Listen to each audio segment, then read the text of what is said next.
ଜଙ୍ଗଲ ପାଖରେ ଏକ କୁଟୀର ଥିଲା। ସେ କୁଟୀରରେ ଯଦୁ ନାମକ ଲୋକ ରହୁଥିଲା। ସେ ସଚ୍ଚୋଟ ଓ ପରିଶ୍ରମୀ ଥିଲା। ପ୍ରତିଦିନ ସେ ଜଙ୍ଗଲ ଭିତରକୁ କାଠ କାଟିବାକୁ ଯାଏ। ପରବର୍ତ୍ତୀ ସମୟରେ ସେ ଏହାକୁ ବଜାରରେ ବିକ୍ରି କରୁଥିଲା, ଯେଉଁଠାରୁ ସେ ଏହାର ଭଲ ମୂଲ୍ୟ ପାଉଥିଲା। ତା ଜୀବନଟା ଏମିତି ଭାବରେ ଚାଲିଥିଲା। ସେ ସବୁବେଳେ ଦୁଃଖୀ ରହୁଥିଲା। ଭଲ ଜୀବନ ବିତାଉଥିଲେ ମଧ୍ୟ ସେ ଅସନ୍ତୁଷ୍ଟ ରହୁଥିଲା। ସେ କିଛି ନା କିଛି ଚାହୁଁଥିଲା ଏବଂ ସେଥିପାଇଁ ଚେଷ୍ଟା କରୁଥିଲା। ଦିନେ ଯଦୁ ଜଙ୍ଗଲକୁ କାଠ ଧରି ଘରକୁ ଫେରୁଥିଲା। ଘରକୁ ଫେରିବା ବେଳେ ସେ ଦେଖିଲା ଜଣେ ବୃଦ୍ଧା ମହିଳା ପିଠିରେ ବସ୍ତା ବାନ୍ଧି ଛିଡ଼ା ହୋଇଛି। ଯଦୁ ଦୟାଳୁ ହୋଇଥିବାରୁ ତୁରନ୍ତ ପାଖକୁ ଯାଇ ତାଙ୍କୁ ସାହାଯ୍ୟ କରିବା ପାଇଁ ପ୍ରସ୍ତାବ ଦେଲା। ମହିଳା ଜଣକ ହସି ହସି କୃତଜ୍ଞତା ପ୍ରକାଶ କରିବା ସହିତ କହିଲେ, ଏ ବସ୍ତାରେ ଜଙ୍ଗଲରୁ ସଂଗ୍ରହ କରିଥିବା ସେଓ ଅଛି।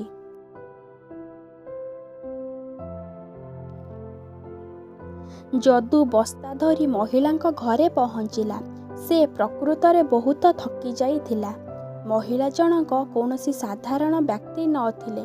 ତାଙ୍କ ପାଖରେ ଯାଦୁ ଶକ୍ତି ଥିଲା।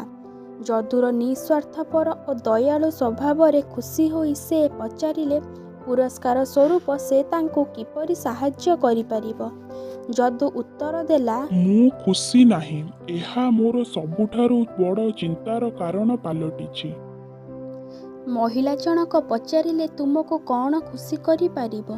ସେ ଉତ୍ତର ଦେଲା, ପ୍ରଚୁର ଅମଳ ହେଉଥିବା ଚାଷ ଜମି ଓ ଜଣେ ସୁନ୍ଦର ପତ୍ନୀ ମୋତେ ଖୁସି କରିପାରିବ।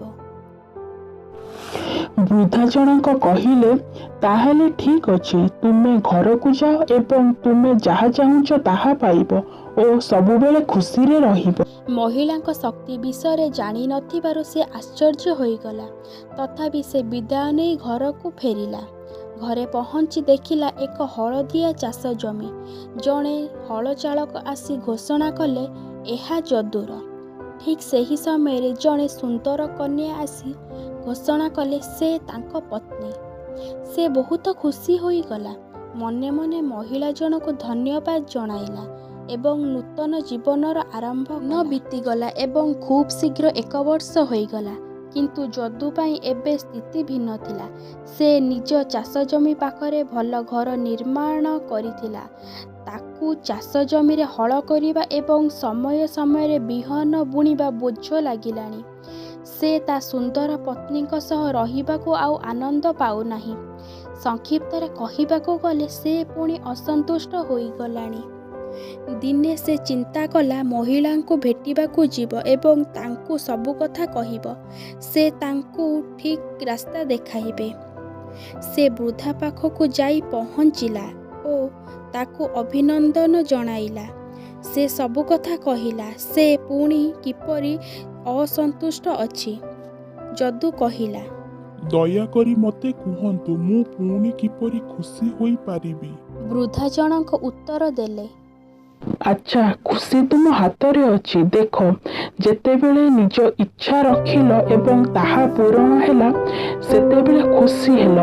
କିନ୍ତୁ ଏବେ ପୁଣି ଅସନ୍ତୁଷ୍ଟ, କାରଣ ଖୁସି କେବେ କାହା ପାଖରେ ରହିନଥାଏ।